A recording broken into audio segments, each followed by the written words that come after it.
आज करा रहे हैं class 10th math basic proportionality theorem यानी बीपीटी थ्योरम का प्रूफ। और ये थ्योरम क्लास 10th चैप्टर 6 की एक मेन थ्योरम है, तो आती रहती है कुछ पेपर में, ये एग्जाम में, बोर्ड में भी और वैसे भी मोस्टली इस चैप्टर की ये थ्योरम आती है। तो देखते हैं, समझते हैं और करते हैं इसको। If a line is drawn parallel to one side of a triangle to intersect the other two side in distinct point. If a line is drawn parallel to one side of a triangle, इस triangle की एक side BC के parallel एक DE line draw की है हमने, यानी कि DE पैरेलल BC आपको गिवन है, ठीक है ना। जो ये लाइन है DE वो AB को D पर और AC को E पर ये इंटरसेक्ट करती है, जो लिखा हुआ है इसमें। तो हमें प्रूव करना है the other two sides are divided in the same ratio। तो ये जो लाइंस हैं AB और AC एक सेम रेशियो में डिवाइड करती हैं इसको, यानी कि AD अपॉन DB और AE अपॉन EC। तो हम गिवन में क्या है, गिवन देखते हैं इसका, जो मैंने बोल दिया वही गिवन है। ए ट्राइंगल ABC, एक ट्राइंगल ABC है जिसमें DE पैरेलल BC आपको दिया हुआ है, DE पैरेलल BC, ठीक है ना। हमें प्रूव करना है AD upon DB equal to AE upon EC, क्योंकि यहाँ पे लिखा हुआ है the other two side are divided in the same ratio. यदि ये इसके पैरेलल है, ये AB और AC को DE लाइन दो जगह कट कर रही है, वो सेम रेशियो में डिवाइड हो रहा है, और यही हमें प्रूव करना है। तो construction join BE and CD, हमें BE और CD को ज्वाइन करना है पहले। तो मैं कर रहा हूं इसको, BE और CD को।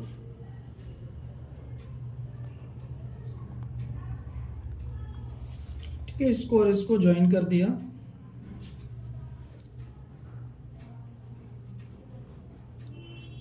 और इसके अलावा DM परपेंडिकुलर AC खींचा है हमने, DM पर, और DM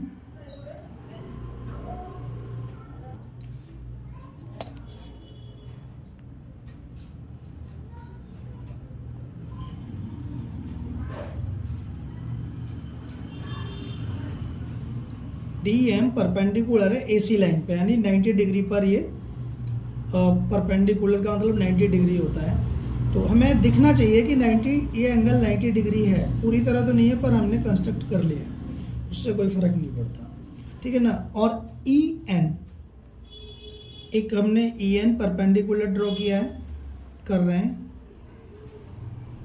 तो ये EN हो गया, ठीक है ना। ये हमने कंस्ट्रक्शन कर ली। तो प्रूफ करते हैं हम।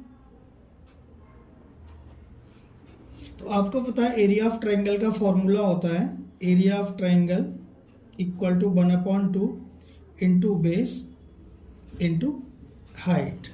ये फॉर्मूला आपको पता होना चाहिए, ठीक है ना। तो एरिया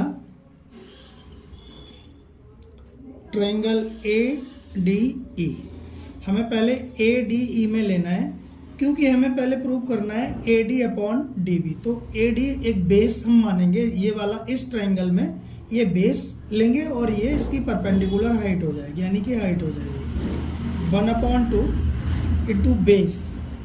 इस ट्राइंगल के अंदर ADE में AD बेस है, AD इंटू उसका परपेंडिकुलर क्या है EN, ये इसका परपेंडिकुलर तो EN, ठीक है। अब हम लेंगे एरिया ट्राइंगल BDE, इस वाले ट्राइंगल में क्यों लेंगे, क्योंकि BD हमें प्रूव कर BD लाना है, तो पहले BDE में ट्राइंगल में ले लेंगे। तो BDE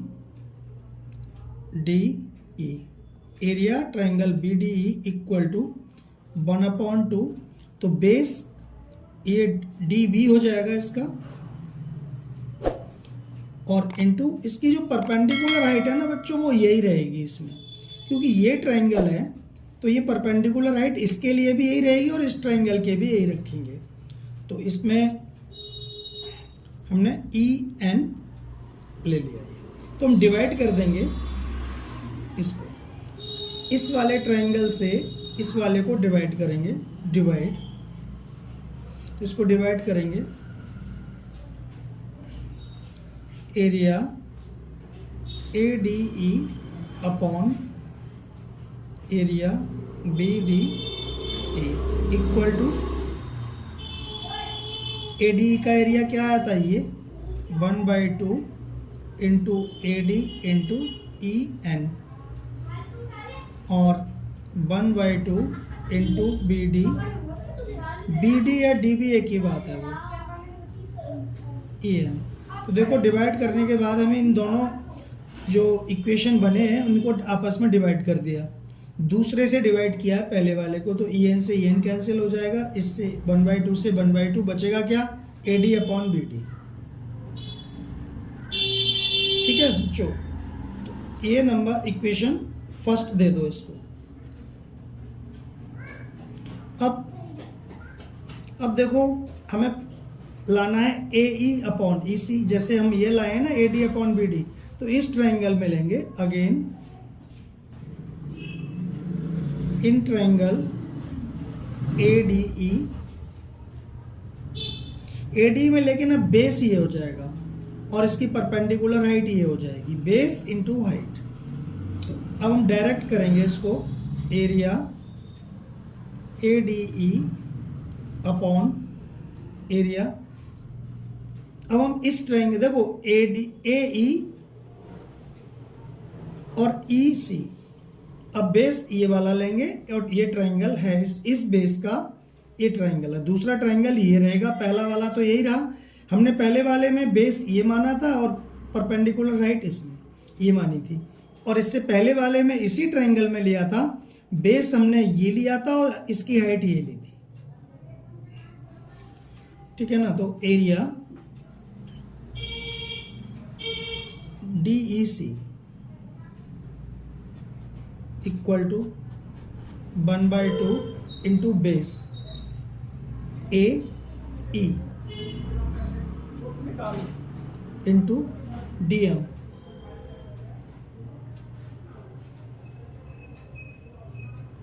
और इसमें 1/2 इंटू EC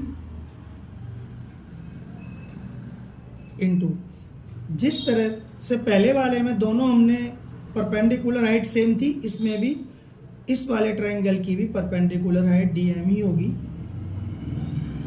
ये हमने लिख लिया, इससे ये कैंसिल और इससे ये cancel, equal to AE upon EC, ये नंबर 2 हो गया। ठीक है, आपकी समझ में आ गया होगा इतना। अब आप देखो एक चीज़ हमें लिखनी है, आपने क्लास 9th में जो कोर्स से निकला हुआ है चैप्टर 9 था पहले, उस चैप्टर का नाम था,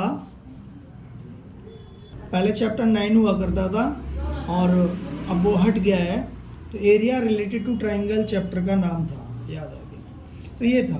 तो उसमें ये था कि अगर जैसे सपोज कर लो कि अगर ये साइड जैसे पैरेलल हैं और इस पर इनके बीच पैरेलल साइड्स के बीच जो भी ट्रायंगल बनते हैं ना उनका एरिया इक्वल होता है, जैसे ये पैरेलल ये है, तो इस पैरेलल लाइन पर दो ट्रायंगल बन रहे हैं, एक ये ट्रायंगल है DBE और इसी लाइन पर इसको बेस मान के एक और ट्रायंगल है DEC, तो दोनों ट्रायंगल के एरिया सेम होंगे क्योंकि ये दोनों सेम पैरेलल के बीच बन रहे हैं। ठीक है ना, तो इसलिए इनके एरिया इक्वल होंगे। तो यही वाली हमें लाइन लिखनी है। तो बच्चों मैंने ये लिख दिया है कि देखो ध्यान से समझना इस लाइन को, ये बहुत इंपॉर्टेंट लाइन है ये, और इसको नंबर हम 3 दे देंगे, अभी समझा रहा हूँ। Triangle BDE and DEC, triangle BDE and DEC, ये वाला ट्रायंगल और ये वाला triangle are on the same base DE, इन दोनों ही ट्रायंगल का बेस सेम है, DE है, तो वो DE बेस पर ये भी ट्रायंगल आ रहा है और ये भी ट्रायंगल आ रहा है, तो लिख दिया same base and between the same parallel, और ये दोनों ट्रायंगल एक ही पैरेलल लाइन के बीच में है, इसलिए इनके एरिया इक्वल होंगे। तो इसलिए BDE का जो एरिया है वो DEC के इक्वल होगा। पहले क्लास 9th में ये आप पढ़ चुके हैं। तो आपके पास 3 इक्वेशन हो गए, 3 इक्वेशन हो गए ना, तो इन तीनों से फ्रॉम फर्स्ट, सेकंड और थर्ड, ये तीनों की अगर आप देखें तो ये हमें इक्वल करने हैं दोनों, बस हमें प्रूव हो जाएगा कि AD upon DB equal to AE upon EC। तो यही तो हमें प्रूव करना है। यहाँ पे देखो AD upon DB equal to AE upon EC। तो हम ये इक्वल कैसे करेंगे? तो इक्वल करने का देखो तरीका ये है, मैं तुम्हें बता रहा हूँ कि देखो BDE, तो देखो BDE है, ठीक है, और DEC ये है, तो दोनों आपस में इक्वल है, और ये ऊपर तो सेम ही है, ऊपर यहाँ सेम है, और इन दोनों के एरिया सेम है। तो यानी कि ये चीज पूरी इस तरह इसके इक्वल हो गई। जब ये इसके इक्वल हो गया तो ये भी इसके इक्वल हो जाएगा। तो फ्रॉम फर्स्ट सेकंड थर्ड, समझ गए होंगे आप। अगर समझ में नहीं आता है तो दोबारा वीडियो देख लेना, समझ में आ जाएगा। तो इस हो जाएगा AD upon DB equal to AE upon EC, hence proved. समझ गए होंगे आप अच्छी तरह से।